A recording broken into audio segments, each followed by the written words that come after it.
Tiek daug pastangų tam, kad užauginti komandos narių motyvaciją ir tiek kartais mažai dėmesio tam, kad jos nesugadinti.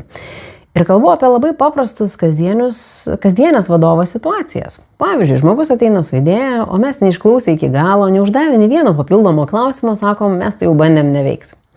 Arba kita situacija, kada komandos narys tikrai daug deda pastangų, prisiema daugiau atsakomybės, tačiau mes jo pastangas įvertinam tik tada, kai jau kažkas tikrai nepavyko.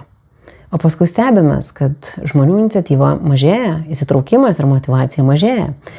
O juk reikia, atrodo, 3 paprastų dalykų kiekvienam iš mūsų, kad būtumėm labiau įsitraukę. 1. Norim būti matomi ir vertinami. 2. Norim turėti galimybę užaugti ir prisimti daugiau atsakomybių.